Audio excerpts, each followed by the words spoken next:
The purpose of this training is to go over a general orientation for new National Headquarters staff members and regimental commanders. If you do not have a pen and paper out or somewhere to take notes, please pause the video and do so before continuing. Before moving forward, it is important that throughout your time on staff, you remember what the mission statement of the National Society of Pershing Rifles is. The purpose of the National Society of Pershing Rifles is to develop, to the highest degree possible, outstanding traits of leadership, military science, military bearing, and discipline within the framework of a military-oriented society. Everything that you do as a staff member and regimental commander should aid in meeting this mission in some way. Remember that you work for every rifleman and that they do not work for you. Everything you do is to make the society better as a whole.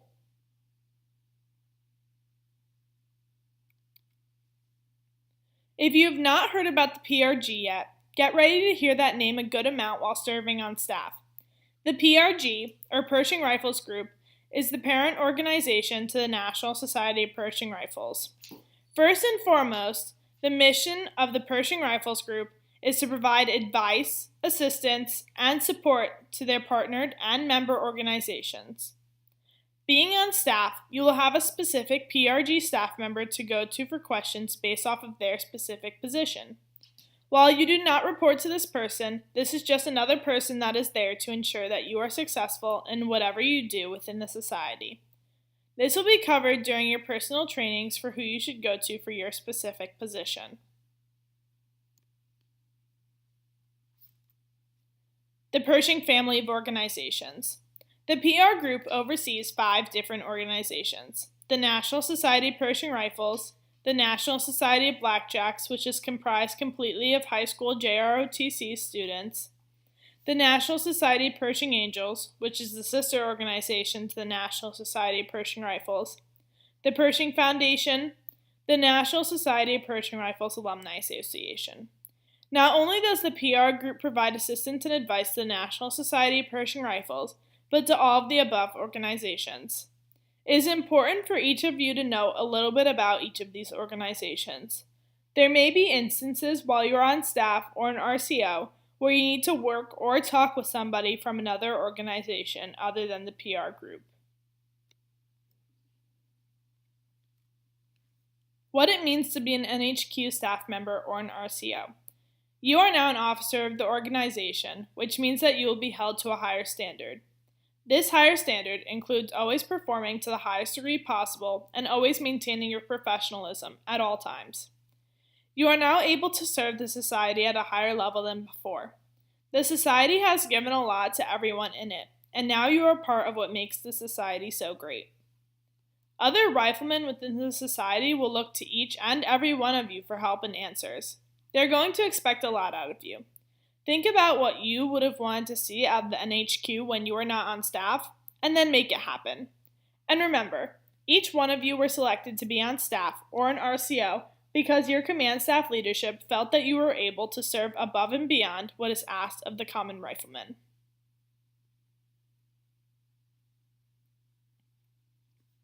As with any organization, the National Society of Pershing Rifles has a chain of command structure. At the highest level is the national commander, who is voted in by the legislative body every year at NatCon. Directly under the national commander is the deputy national commander, the non-commissioned officer in charge, NCOIC, and the chief of staff. These positions all report directly to the national commander. Directly under the deputy national commander are all of the regimental commanders. Regimental commanders are encouraged to create their own regimental staffs on the regimental level. Below the regimental commanders are the company commanders. Of course, as you all know, each company has their own chain of command as well. Directly under the chief of staff are the G-Shop OICs. If a G-Shop has a deputy, that deputy will report to the OIC for that specific shop. This chain of command structure helps us on the national level to be able to maintain command and control within the upper levels of the society. As seen in the previous slide, A good majority of the national headquarters is composed of the staff shops. This slide quickly breaks down each staff shop so that you can see what their major goal should be every year. The G1 is administration, and their main purpose is to compile updated membership information for the National Society of Pershing Rifles. The G2 is expansion and retention, and their main purpose is to work with prospective new companies and to retain the ones that we already have. The G3 is operations, and they are mainly in charge of working on the Fall Company Commander's Call, otherwise known as FCC, and planning for NatCon. The G4 is logistics, and their main purpose is to work with the vendor to ensure that all orders are filled and that the products that are being produced and sold are meeting the wants of the riflemen. The G5 is public affairs, and their purpose is to help get the name of the National Society of Pershing Rifles out there and to motivate the society through the society newsletters and through our numerous social media outlets. The G6 is information technology, or IT, and their main purpose is to maintain and update the website and SharePoint. Finally, the G8 is finance, and their main purpose is to ensure the national commander stays on budget, to reimburse members when necessary, and to keep records of all of the money the society spends. Without these staff shops, the society would not be able to run. Each staff shop has its own goals and missions throughout the year, which will be gone over in each shop's personal training. Within the National Society of Pershing Rifles, we have a communications SOP, which is PRF 040, that lays out response policies with emails, when to use memorandums versus letters, and so many other great things. Some important quotes to note that have been pulled out of the communications SOP. All email traffic within the society will be conducted using official email accounts. What this means is that under no circumstances should you be conducting Pershing Rifles business out of your personal email. Same thing goes vice versa. You should also not be handling your personal business out of your PR email. Another quote that is important to note, regimental commanders and regimental staff will use the regiment's official email when sending official emails and will change the signature block as needed. NHQ staff and their deputies will use their respective email accounts when sending official emails. Senior leadership will respond to any form of communication within 24 hours. This quote speaks for itself, however, it is oftentimes the most difficult one to follow. With regards to responding in 24 hours, even if you do not have an answer yet, always respond letting the person know that you are working on it within that 24-hour period. It could be something as simple as, Roger, I'll get back to you as soon as I have an answer. No one is expecting you to know all of the answers all the time. However, it is up to you when you do not know an answer to reach out to your first-line supervisor for assistance. This communications policy is what makes NHQ and RHQ work. As a society, our main means of communication is through our emails. Whenever you are working on things for the society, you need to work out of your society email. With that being said, on the national staff, we like to look as one solid unit. Because of this, we have set ways that each staff member and RCO will set their email signatures. As seen on this slide, each of you must go into the Settings tab and type in signature. From there, you will be able to update your society email signature. Many of your email signatures should already be set up. However, if they are not, here's how they should look. Every signature should start with very respectfully, followed by 2 full line skips. You will then put your PR rank followed by your name to include the first letter of your middle initial. The next line will state your position, exactly as it is seen on the slide. Just change it to mirror your position. The next line will say the National Society of Pershing Rifles, no matter what position you hold. You will then skip 1 full line and follow with your cell phone number. The next line after that should contain your society email. Finally, you will skip 2 more full lines and follow with the notice that is seen on the slide. This notice needs to be included on every email that you send for legal reasons. To make your life easier, go in and change your society email signature to mirror exactly how it looks on this slide. I would suggest that you download the mobile app on your phone to use. However, keep in mind that you will need to set up your email signature on the mobile app, even if you have set it up on your computer. If your staff shop has a deputy, before the notice at the bottom, include your deputy's information mirrored above in the bolden letters. If you do not have a deputy, then disregard. This slide is extremely important, not only for your PR career, but also for your civilian or military career. Email etiquette is always a tougher topic, especially within the current generation. It is important to maintain professionalism when sending all emails. All of your emails should begin with the proper greetings such as Alcon, good morning or evening, or most commonly used in our case, the person's name with the proper rank. Please ensure that all of your emails are appropriate and that you keep in mind that everyone in NSPR, PRG, NSPR, AA, so on and so forth are all volunteers. Getting people to do what you want is all about the way that you phrase things.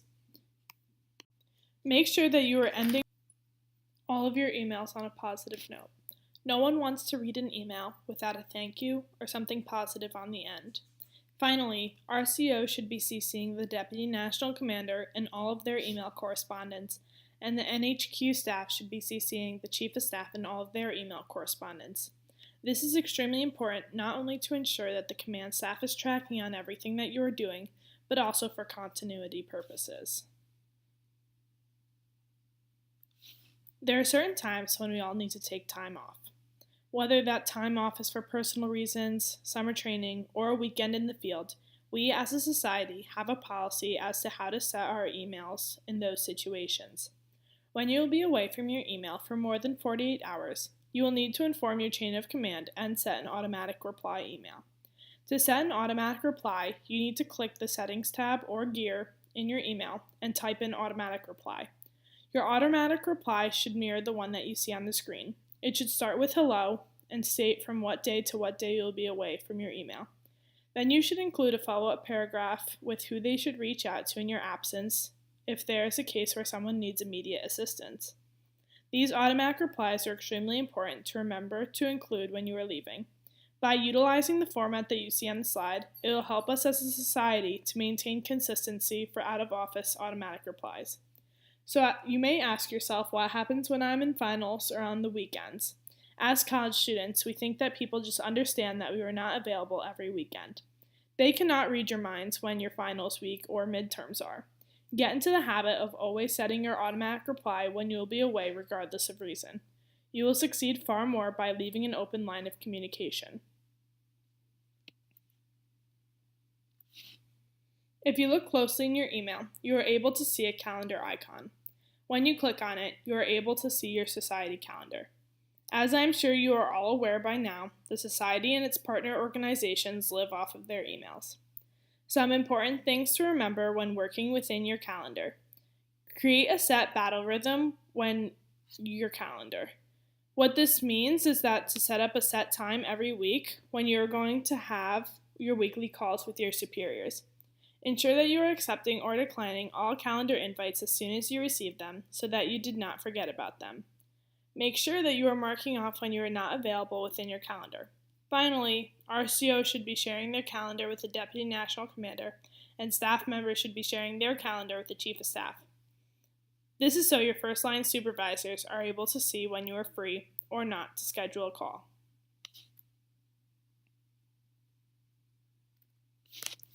Just like in the military, the National Society of Pershing Rifles has its own counseling forums. All RCOs and staff members will be counseled using PRF 103 staff counseling. Some important things to remember are that the command staff will deem when a counseling form is necessary. Each counseling form will contain a purpose for the counseling, key points of discussion, and a plan of action to ensure that the same issue does not continue to take place. If and when you receive a counseling statement, you will be counseled over the phone, in addition to receiving a copy of the counseling statement. Once the counseling is completed, you will be asked to check whether you agree or disagree in the individual counseled section. Remember that you are not checking whether you agree or disagree with your reason for being counseled. You are checking whether you understand with what your plan of action is or not. Finally, the individual being counseled will sign the form and then send it back to the person who counseled them to begin with.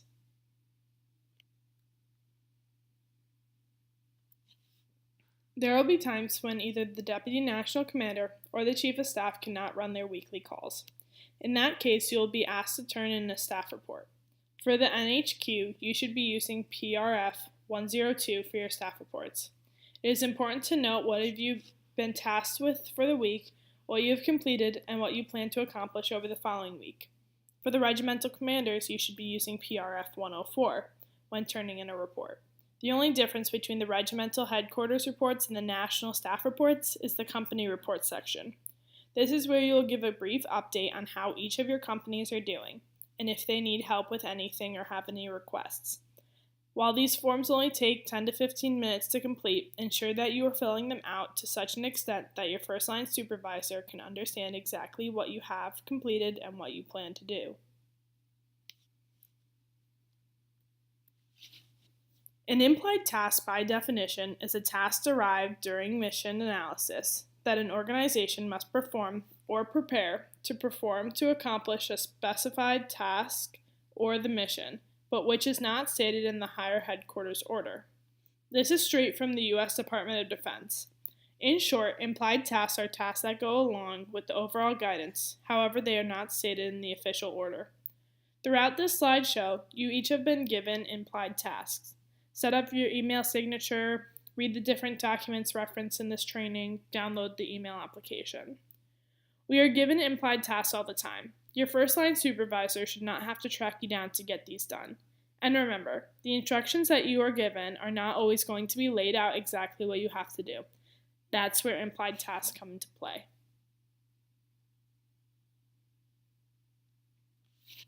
We are going to close out this training session with some frequently asked questions that we hear every year. The first question is, what do I do if I do not know the answer to something that is being asked of me? You really have two options in this case. The first option should always be to reach out to your first line supervisor and to ask them for their assistance. They are not always going to know the answer either. However, they should know who to go to get you the right answer. The second option would be for you to go to your PRG counterpart. If neither of them know the answer, they will know who to ask to get you the answer you need. The second question is, how do I get promoted within my position? Promotion is completely up to the national commander. It is usually reserved for when someone is performing extraordinarily well within their position. The next question is, what does my rank mean for me when I am at a company level event?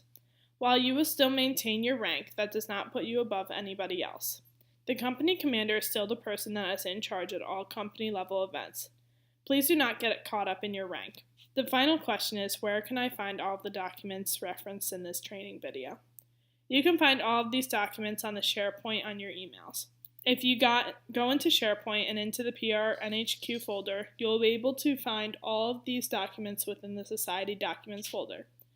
That basically wraps up your first training video for staff and RCOs.